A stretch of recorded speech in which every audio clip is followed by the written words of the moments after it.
시작해서 요한계시록 끝장까지 많은 이야기와 또 인물들, 또 사건들이 등장합니다. 그 모든 크고 작은 많은 일들이 무엇을 드러내고 있습니까?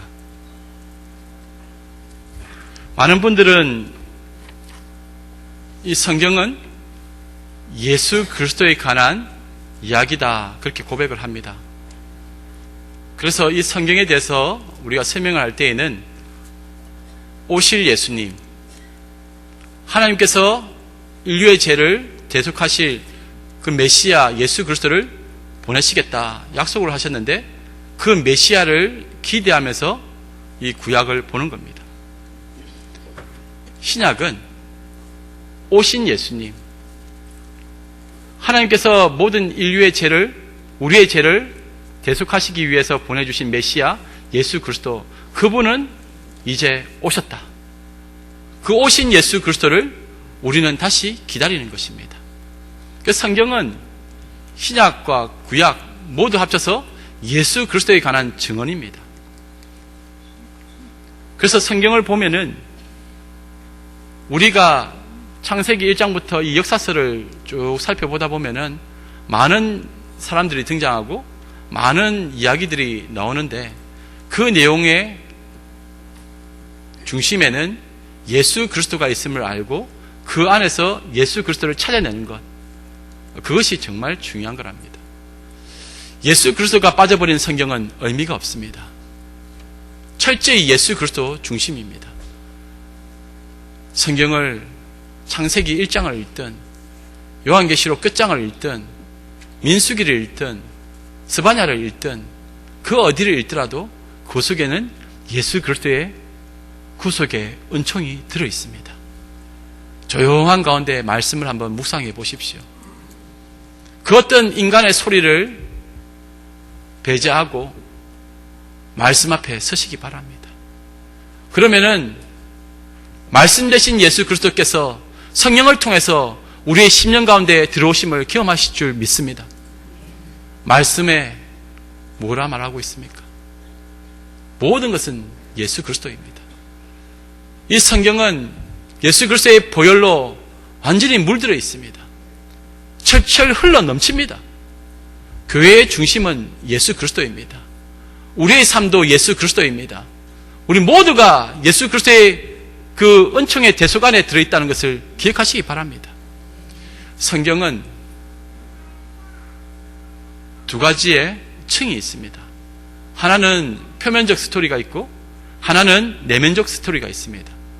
이 표면적 스토리라 하는 것은 아담의 이야기, 하와와 또 지나서 가인과 아벨의 이야기, 또 셋의 이야기, 노아와 또 그의 가족들의 이야기, 바벨탑 사건, 그리고 아브라함과 이삭과 야곱, 그리고 12지파 이스라엘, 그 많은 사건들을 나열하고 있습니다. 그 역사를 따라가다 보면은 그 안에서 하나님의 위대하신 손길을 경험하게 됩니다. 표면적으로 우리가 해석할 때에도 우리는 그 속에서 신앙인은 이렇게 살아야 되지, 많은 교훈을 얻기도 합니다. 그런데 그 표면적인 스토리 안에는 내면적인 깊은 하나님의 뜻이 들어있습니다. 그 역사 속에 하나님의 숨겨진 비밀이 들어있다는 겁니다. 아브라함의 일상 속에, 이삭의 일상 속에, 야곱의 그 크고 작은 이야기들 속에 하나님의 신비, 예수 그리스도가 숨어 있는 겁니다. 그것을 비밀이라고 하죠. 우리가 비밀이라 하면은 일반적으로 우리가 생각할 때 시크릿, 처음부터 숨기기 위해서 만든 비밀이 있습니다. 이 비밀은 다른 사람이 알면 안 되는 겁니다. 그런데 성경은 또 다른 차원의 비밀을 알려주고 있습니다. 헬라어로 무스테리온이라고 하는데, 이 무스테리온이라는 것은 드러나게 할 비밀, 숨긴 것을 드러내는 비밀을 말하고 있습니다. 성경을 계시라고 하지 않습니까? 드러내다입니다. 무엇을 드러내는가? 가리워졌던 것을 드러내는 것입니다. 그 숨겨진 은밀한 그 내면의 스토리 안에 숨겨져 있는 그 비밀을 드러내는 것입니다. 무스테리온, 그 비밀이 무엇인가? 골로새서 1장 27절 말씀에 그 비밀은 예수 그리스도라 그렇게 고백하고 있습니다. 성경에 숨겨지고 가려져 있는 것은 무스테리온, 예수 그리스도를 드러내고 있는 것입니다. 이러한 장치가 왜 필요한가? 미스테리와 같은 뜻인데 이 무스테리온적인 비밀은 마치 사랑하는 연인에게 사랑의 쪽지를 써서 그 은밀한 장소, 서랍장이나 또는 양복 안이나 이렇게 넣어놓으면은 어느 날 그 쪽지를 발견하게 됩니다. 그러면 그 쪽지를 읽는 순간 감동이 오죠. 뜻하지도 않았던 선물을 받게 되는 겁니다. 무스테리온. 나의 사랑하는 여자친구가, 애인이, 아내가 나를 이만큼 사랑한다는 그 고백, 그것을 읽는 순간 깊은 감동을 얻게 됩니다. 성경은 숨겨져 있는 보화, 감추어진 보화, 예수 그리스도를 설명하고 있는 것입니다. 그래서 성경을 읽을 때는 천천히 잘 묵상해야 됩니다. 그냥 사건만 보면 안 됩니다. 그 사건이 의미하는 또 다른 영적 세계를 볼 수 있어야 됩니다. 그런데 인간은 스스로 그것을 볼 수가 없어요. 모든 성경은 하나님의 감동으로 되어졌다고 되어 있습니다. 성령님을 통해서 감동되어진 제자들이 기록한 것입니다. 그래서 이 성경을 볼 때는 영적인 눈이 열려야 된다는 겁니다. 기록된 바 하나님이 자기를 사랑하는 자들을 위하여 예배하신 모든 것은 눈으로 보지 못하고 귀로도 듣지 못하고 사람의 마음으로도 생각지 못하였다 함과 같으니라. 오직 하나님이 성령으로 이것을 우리에게 보이셨으니 성령은 모든 것 곧 하나님의 깊은 것이라도 통달하시느니라. 성령이 아니면은 그 내면의 깊은 의미를 깨달을 수가 없습니다. 어디에 예수 그리스도가 들어있는가? 인간의 크고 작은 많은 일상의 스토리 속에서 하나님은 그 엄청난 구속의 사건을 집어넣으신 것입니다. 야곱의 팥죽 사건 속에서도 구속의 사건, 예수 그리스도의 사건을 집어넣으셨습니다. 요셉이 감옥에 들어가게 되고 다시 나와서 총리가 된 사건 속에서도 하나님께서는 예수 그리스도를 통한 구원의 메시지를 집어넣으셨습니다. 아브라함과 이삭과 야곱의 이야기들을 잘 살펴보십시오. 아브라함은 순례길을 떠나는 믿음의 자녀들을 대표하고 있습니다. 하나님의 은혜로 가나안까지 가지 않습니까? 그것은 이 땅에서의 가나안 땅을 의미하는 것이 아니라 영원한 본향되는 그 천국을 향한 순례의 길임을 밝혀주고 있습니다. 또한 모리아산에 제물로 바쳐진 그 이삭, 예수 그리스도를 예표하고 있습니다. 그 십자가에 달려 죽으신 예수님, 십자가를 지고 그 골고다 언덕길을 오르시는 예수님, 모리아산에 번제로 드려져야 되니까 그 나무를 짊어지고 올라가는 이삭의 모습을 한번 보시기 바랍니다. 그 모리아산은 명칭이 바뀝니다. 시온산으로. 그리고 그 시온산에 예루살렘 성전이 세워집니다. 그 시온산 예루살렘 성전이 세워진 그곳에서 제사를 지내지 않습니까? 앞으로 구속의 제사를 지내게 될 예수 그리스도를 예표하는 상황을 하나님께서 만들어 주신 겁니다. 무스테리온. 그 비밀을 보여주신 것입니다. 그곳에서 이삭은 죽음과 부활이라는 그 예표적인 상황을 경험하게 됩니다. 영문 밖에서 십자가에 달려 죽으신 예수 그리스도, 여호와 이레, 하나님께서 친히 준비하시는 것이 무엇입니까? 이삭 대신 친히 준비하신 것이 순양이었습니다. 그리고 수천 년이 지나 예수 그리스도가 우리를 위해 십자가에 달려 죽으셨습니다. 하나님의 준비하신 여호와 이레가 바로 예수 그리스도가 되시는 것입니다. 성경을 통전적으로 볼 수 있기 바랍니다. 그 모리아산의 그 사건 속에서 하나님께서는 인간의 역사를 방관하시는 분이 아니라 직접 개입하셔서 그 언약을 신실하게 이루시는 분이라는 것을 보여주십니다. 그리고 그 모리아 사건 이후에 이삭의 아내가 되는 리브가에 대한 부분이 잠깐 언급됩니다. 모리아산에 이삭이 바쳐질 때에 하나님께서는 한편에서는 그 나홀의 자손 중에 리브가를 보여주신 겁니다. 하나님께서는 역사의 1.1억도 놓치지 아니하십니다. 완성하시는 분은 하나님이십니다. 인간은 제약에 가득 차 있기 때문에 하나님의 그 계획과 그 사랑을 계속 깨뜨려가는 존재입니다. 그러나 하나님께서는 신실하게 주도적으로 인간의 역사를 하나님의 은혜의 역사로 바꾸어 가시는 분이십니다. 그 역사의 중심에 예수 그리스도가 들어있는 것입니다. 이러한 성경적 지평이 우리 안에 있기를 바랍니다. 오늘 본문 내용은 이삭과 리브가의 혼인잔치에 대한 부분을 다루고 있습니다. 나이가 이제 40이 되었습니다. 이삭도 이제 아내를 맞이해서 가족을 이루어야 됩니다. 아브라함은 나이가 많이 들었습니다. 이제 아브라함은 자신과 함께 살아왔던 늙은 종을 부릅니다. 그리고 그 늙은 종에게 이 가나안 땅에 있는 여인들을 데려오지 말고 자신이 살았던 그 땅 메소포타미아로 가서 그곳에서 자신들의 친족이나 그쪽에 있는 사람들을 데려오라고 합니다. 성경에서는 신랑과 신부의 이 결혼을 천국의 잔치로 묘사하기도 합니다. 예수님께서도 그렇게 비유를 많이 드셨습니다. 우리의 참된 신랑은 누구인가? 예수 그리스도입니다. 신부는 누구인가? 그 순결한 신부가 누굽니까? 바로 교회를 상징하는 겁니다. 우리 성도들을 상징하고 있는 겁니다. 그 중간을 누가 이어줍니까?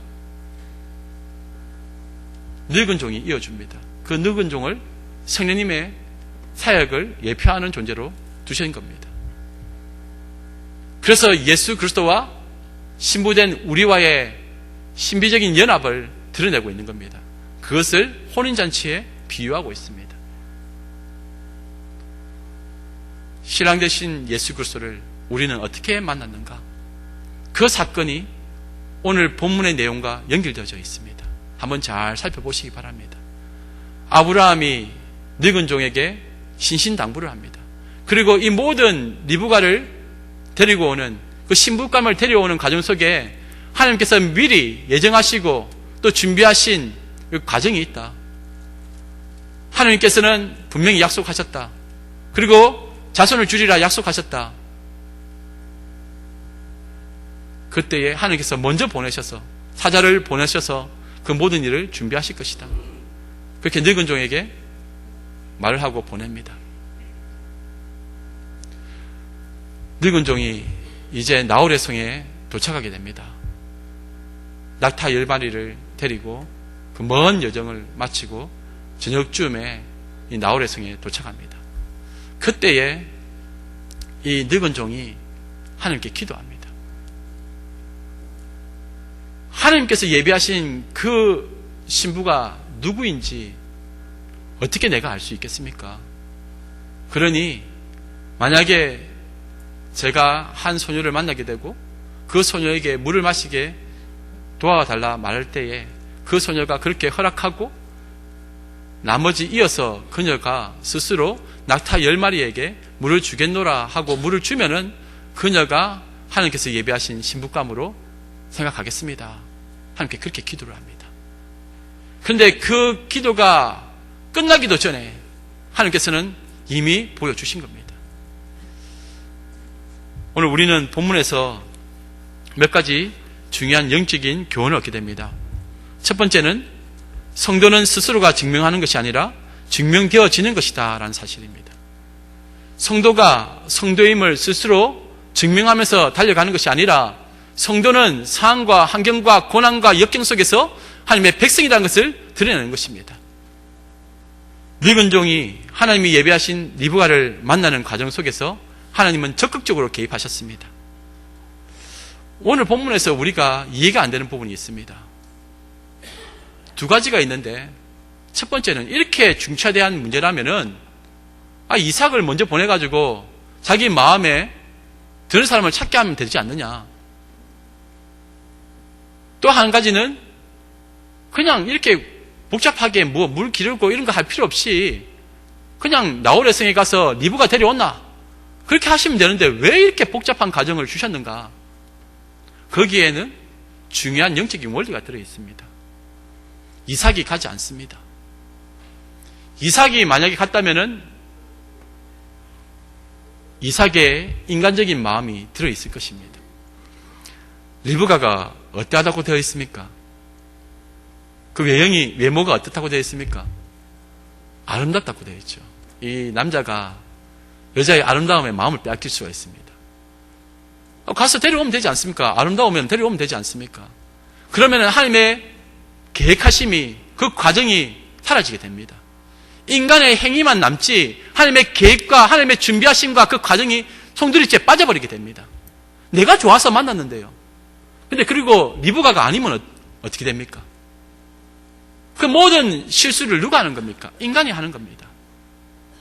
이삭이 보면은 보암직도 하고 모금직도 하고 능히 지혜롭게 할 만큼 탐스럽게 보이면 어떻게 합니까? 선악과를 따먹은 우리들의 눈앞에도 그와 같은 테스트가 얼마나 많습니까?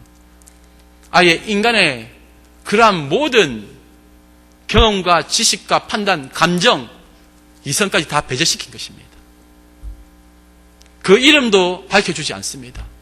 찾고 찾게 하시는데 그 가정 속에 보니까 하나님께서 그 천사를 보내셔서 그 모든 가정을 준비하게 하시고 그리고 그 모든 순간마다 조심스럽게 늙은 종은 기도하면서 가는데 나중에 보니까 무스테리온 그 비밀이 밝혀지는데 바로 리브가였구나. 그렇게 알게 된다는 겁니다. 성도는 하나님께서 예배하신 그 은혜를 찾아갑니다.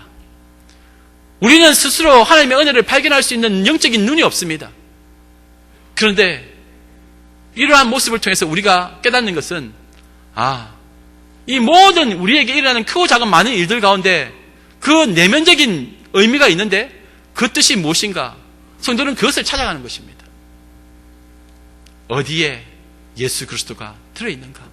어디에 하나님의 은밀한 손길이 들어있는가? 그것을 찾아가는 것입니다. 오늘 본문에 보시면은 이 리브가가 심성이 착합니다. 멀리서 온 이방인에게 물을 줍니다. 그리고 먼저 앞서서 10마리나 되는 그 낙타에게 물을 마시게 합니다. 요청하지도 않았습니다. 먼저 그렇게 한 것입니다. 늙은 종이 원했던 것도 그겁니다. 요청하지 않아도 낙타 10마리에게 물을 마시겠다 하고 그렇게 하면은 하나님께서 예비하신 신부감이라고 생각하겠습니다. 딱 들어맞는 것입니다. 기다립니다. 묵묵히 그 장면을 보고 있습니다. 리브가는 거기에 그 어떤 사람의 도움도 요청하지 않습니다. 낙타 10마리에게 물을 마시게 하려면은 얼마나 많은 수고로움이 있겠습니까? 깊은 우물에 물을 퍼올리려면은 그 한 번 퍼낼 때의 바가지에 2.5리터 정도 잠긴다 한다면은 이 낙타가 보통 한 번 마실 때 25리터 정도 마신다고 합니다. 그러면 몇 번이 필요합니까? 100번이 필요해요. 그 어린 소녀가 그와 같은 일을 감당하고 있는 것입니다. 근데 우리가 생각할 때는 이 아이가 이렇게 착하기 때문에 이렇게 먼저 친절을 베풀었기 때문에 신부감으로 택함을 받은 것 아니냐? 그거 아니라는 겁니다. 하나님께서는 모든 상황과 환경을 통해서 그 문제 속에서 그 고난 속에서 그녀를 드러내게 하신 것입니다. 고난과 어려움, 그 환난이라는 것이 헬라어로 탈곡기라는 뜻입니다. 고대 근동의 탈곡기는 어떤 겁니까? 이 짝대기로 도리깨로 계속 치는 거 아닙니까? 그러면은 겨와 알곡이 분리가 되죠. 때리면 때릴수록 본질이 드러나는 것입니다. 성도는 그 환난을 통해서 자신의 정체성을 드러내는 존재입니다. 자꾸 때립니다. 환난과 고난이 오면은 괴롭습니다. 하지만 그 가운데서 예수 그리스도로 드러나게 만드신다는 겁니다. 나는 사라지고 예수 그리스도가 드러나면 진짜라는 것입니다. 어떻게 그와 같은 고난을 참을 수 있나? 이 100번의 수고로움을 하고 있는 이 리브가를 한번 보십시오. 그 누구의 도움도 받지 않습니다. 고난당할 때 여러분 옆에서 누가 도와줍니까? 정말 절대적인 고독과 고난 속에 빠져 있을 때에 누가 도와줍니까? 나와 가장 가까이 있는 내 남편도 내 아내도 내 자식도 아닙니다. 이렇게 저렇게 도와줄 것 같은 그 사람도 등을 돌려버립니다. 잘해줄 것 같죠? 나 끝까지 너와 함께한다 하지만은 그 절대적인 고난 가운데서는 하나님께서는 모든 인간들은 다 배제시키고 혼자 그 고난을 당하게 합니다. 욥의 고난을 한번 보십시오. 아무리 친한 친구라 하지만 오히려 그 고난을 더 힘들게 만든 사람들이 그 친구들이었습니다. 요셉이 고난 당할 때 수유관장이 도와줬습니까? 안 도와줍니다. 그 모든 고난은 하나님 앞에서 이루어지는 과정이기에 그 안에서 너의 본질이 드러나게끔 하나님께서 만들어 가실 때에 우리가 의지할 것은 그 고난을 주신 하나님 앞에 엎드려 하나님의 도우심을 구하는 것입니다. 그때에 성도의 정체성이 드러나게 되는 것입니다. 리브가가 수고하고 땀 흘리고 있을 때에 괴롭다, 힘들다, 불평불만합니까?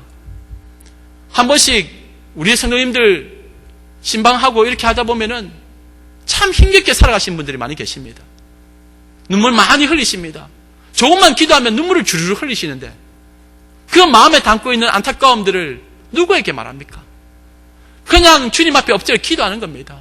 주여 한번 외치면은 그 안에 모든 것이 다 들어있는 것 아닙니까? 그런데 누가 위로해 줍니까? 그 고난, 내 같았으면 나는 벌써 죽고 말았을 것이다. 아니 어떻게 그 집사님, 그 권사님 그 원수 앞에서 그렇게 차분하시고 잠잠하신가? 그 모든 모습 속에서 한번 보십시오. 예수 그리스도가 드러나는 것입니다. 예수님이 그 모든 시험을 참으시고 십자가에 달려 죽으신 사건을 보십시오. 원수를 대항하십니까? 안 하십니다. 그냥 버티고 죽을 때까지 버티는 것입니다. 그래서 죽으신 겁니다. 우리도 그 고난과 환경 가운데 죽으라 하시면 죽는 것입니다. 그런데 그 죽음의 자리가 오히려 소망의 자리가 되고 기쁨의 자리가 되고 오히려 주위에서 보는 사람들에게 위로와 소망을 주는 것입니다. 우리 주위에 고난당하시는 분들이 계시지 않습니까? 믿음으로 이겨내시고 버티시는 그분들을 통해서 우리는 하나님이 살아계심을 보게 되는 것입니다. 성도의 정체성은 그런 겁니다. 어렵고 힘들 때에 하나님께서 드러내게 하시는 겁니다. 그 테스트를 잘 이겨내시기 바랍니다. 오늘 말씀에 보니까 또한 리브가 같은 우리는 자기 부인의 십자가의 길을 걸어가야 한다는 사실입니다. 모든 것이 순적하게 진행되어졌습니다. 오늘 본문 21절 말씀에 그 늙은 종이 그렇게 말하는 겁니다. 여기서 중요한 포인트가 무엇이냐면은 리브가가 착하고 선행을 행했기 때문에 그녀를 신부감으로 택한 것이 아니라는 것입니다. 그 모든 과정 속에서 하나님께서 순조롭게 만들어주시는 그 손길을 본다는 겁니다. 하나님께서 예비하셨다면은 이와 같은 상황 속에서 보여주신다는 겁니다. 그래서 그녀가 정말 신부감인 것을 알게끔 깨닫게 하신다는 겁니다. 여기서 잘못 생각하면은 인본주의로 빠지게 되면은 리브가처럼 우리도 손님 잘 줬대 해야지, 우리도 낙타가 오면은 100마리가 오든 200마리가 오든 물을 잘 줘야지, 행위주의로 빠지게 됩니다. 그거 아니란 겁니다. 그때와 그 상황에 그 말과 행동들을 하나님께서 주관하셔서 그와 같은 모습으로 하게끔 만들어 주신다는 겁니다. 우리가 우리의 의지를 어떻게 인정할 수가 있겠습니까? 여러분들의 의지를 신뢰하십니까? 여러분들의 결심을 믿습니까? 그거 얼마 못 갑니다. 인간과 인간 간의 그 약속도 곧 사라지는 겁니다. 그런데 중요한 것은 내주와 맺은 그 언약은 영불변한다고 하나님께서 말씀하셨습니다. 언약의 주체가 하나님이십니다. 나는 그냥 가만히 있는데 하나님께서 내가 너를 택했다, 그래서 내가 너를 붙잡겠다, 그리고 내가 그 언약을 성취하겠다, 그겁니다. 인간은 언약을 지킬 수 없는 존재입니다. 그런데 내주와 맺은 언약은 영불변하시니 그 나라 가기까지 늘 보호하시고 지키시고 함께 하신다 말씀하시는 겁니다. 리브가의 이름의 뜻은 속박하다, 매여있다, 연결고리 이런 뜻입니다. 리브가가 우리이지 않습니까? 늘 목말라하며 괴로워하며 하루에도 수십 번씩 물을 기르러 가는 그 연약한 존재, 그 모습이 바로 우리의 모습이지 않습니까? 그런데 그 속에서 하나님께서는 창세전에 만세전에 택하신 대로 우리를 건져내신 것입니다. 그리고 신랑 되신 예수 그리스도와 합하여 성령 안에서 하나 되게 하시고 그 혼인잔치에 집어넣으신 것입니다. 그것을 하나님의 불강력적인 은혜라고 표현합니다. 리브가는 자기 부인을 합니다. 오늘 본문에 보면은 이제 늙은 종이 리브가의 어머니와 오빠 라반을 찾아가는 내용이 나옵니다. 그 내용에서 빨리 데려가고 싶다고 말합니다. 그런데 어머니와 또 오빠 라반은 그렇게 하지 말고 좀 며칠 묵다가 최소한 열흘이라도 좀 묵다가 그렇게 좀 보내면 좋겠다, 그렇게 말을 합니다. 그런데 이 늙은 종은 빨리 가야 한다고 고집을 피웁니다. 지금 아브라함도 기다리고 있고 이삭도 기다리고 있습니다. 이 모든 과정 속에서 하나님께서 인도해 주셨습니다. 데려가게 해주십시오. 그렇게 말을 했는데 이때에 결국은 리브가에게 직접 물어보자고 합니다. 직접 물어보니 리브가가 그래도 어린 소녀이지 않습니까? 엄마와 더 있고 싶고 또 낯선 사람을 따라 낯선 길에 간다는 것도 너무 겁이 납니다. 그래서 좀 머뭇거릴 수도 있는데 리브가가 믿음의 고백으로 따라가겠습니다 라고 합니다. 리브가는 늙은 종을 따라 그 멀고도 먼 여행을 하게 됩니다. 순례의 길을 떠나게 됩니다. 이 내용을 한번 보시면은 우리 성도들의 삶의 모습이 들어있지 않습니까? 예수 그리스도를 만난 이후에 우리는 그 즉시 자기 부인의 삶으로 들어가는 겁니다. 그리고 그때 우리는 순례의 길을 떠나는 것입니다. 아브라함이 사라와 함께 본토 친척 아비 집을 떠났습니다. 정든 땅, 자신을 보호해줄 수 있는 그 땅, 그 모든 인간적인 감정과 생각을 내려놓고 떠나는 것입니다. 하나님의 말씀에 순종하여 떠나게 되는 겁니다. 히브리서 11장에 보니까 아브라함 스스로가 떠났다고 되어 있는 것이 아니라 믿음이 그를 데려갔다 이렇게 표현되어 있습니다. 하나님께서 주도적으로 일하고 계심을 보여주신 겁니다. 아브라함과 사라, 믿음의 조상이 걸어갔던 그 선진들이 걸어갔던 그 길을 이제 리브가가 늙은 종과 함께 가는 것입니다. 우리 성도들도 마찬가지입니다. 늙은 종과 같은 성령님과 함께 그 순례의 길을 걸어가는 것입니다. 고달픈 인생길, 눈물 많은 인생길, 그 모든 인생길에 사랑하는 가족과 헤어지게 되고 욕도 듣기도 하고 비난도 받기도 합니다. 그런데 우리는 그 십자가의 길을 걸어가지 아니한다면 그 혼인잔치에 참여할 수가 없습니다. 참된 성도라면 자기 부인의 가정으로 그 순례의 길을 걸어가도록 하나님께서 인도하신다는 겁니다. 마태복음 19장 27절에서 30절 말씀입니다. 이에 베드로가 대답하여 이르되 보소서 우리가 모든 것을 버리고 주를 따라 싸운데 그런즉 우리가 무엇을 얻으리이까? 예수께서 이르시되 내가 진실로 너에게 이르노니 세상이 새롭게 되어 인자가 자기 영광의 보좌에 앉을 때에 나를 따르는 너희도 12보좌에 앉아 이스라엘 12지파를 심판하리라. 또 내 이름을 위하여 집이나 형제나 자매나 부모나 자식이나 전터를 벌인 자마다 여러 배를 받고 또 영생을 상속하리라. 그러나 먼저 된 자로서 나중되고 나중된 자로서 먼저 될 자가 많으니라. 이 말씀 꼭 마음에 새기시기 바랍니다. 십자가의 길, 순례자의 길, 자기 부인의 길 다 똑같은 말입니다. 그 속에는 인간적인 아픔, 고통, 고난 다 있다는 겁니다. 가난의 그 여정이 쉬운 것 아닙니다. 누가 예수님 믿고 성도로 살아가는데 쉽다고 합니까? 가장 같은 험한 인생길 속에 그래도 우리가 저 천국을 바라보며 이제 곧 있을 그 기쁨의 혼인잔치를 기대하면서 믿음으로 한 걸음 한 걸음 걸어가는 것 아니겠습니까? 그때까지 잘 인내하고 참는 것입니다. 내 주여 뜻대로 뜻대로 하옵시옵소서. 살든지 죽든지 주 뜻대로 하옵소서. 그렇게 고백하며 나아가는 것입니다. 하나님께서는 그러한 모습 속에서 예수 그리스도의 형상이 드러나게 하시고 그 구원을 이루어 가심을 우리는 보게 될 것입니다. 마지막으로 성도는 우물가에서 예수 그리스도를 만난다는 사실입니다. 여러분, 성경에 보면은 여러 군데에서 이 신랑과 신부가 만나는 장소로 우물이 사용되었던 것을 보게 됩니다. 하나님의 특별한 장치입니다. 무스테리온입니다. 예수 그리스도를 어디서 만나는가? 이삭은 늙은 종을 통해서 우물가에서 리브가를 만나게 되는 겁니다. 야곱 또한 라헬을 우물가에서 만납니다. 모세 또한 십보라를 우물가에서 만납니다. 그리고 사마리아 성에 있는 그 여인, 남편이 여럿이 있었으나 진정한 남편이 없는 그 외로운 인생길 그 여인, 우물가에서 예수님을 만납니다. 그 우물이 두 가지가 있습니다. 하나는 눈에 보이는 우물이 있고 또 하나는 눈에 보이지 않는 우물이 있습니다.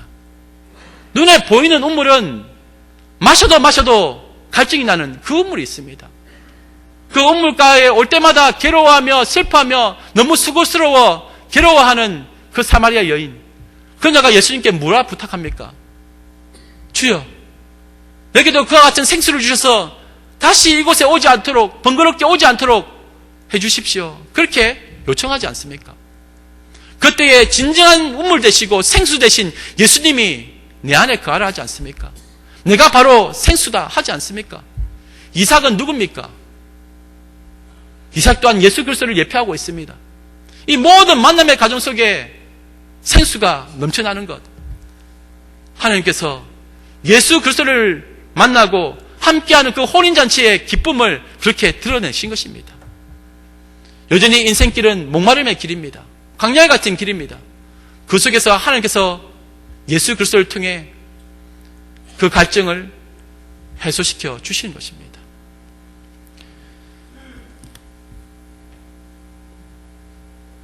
오늘 설교 제목이 특이합니다.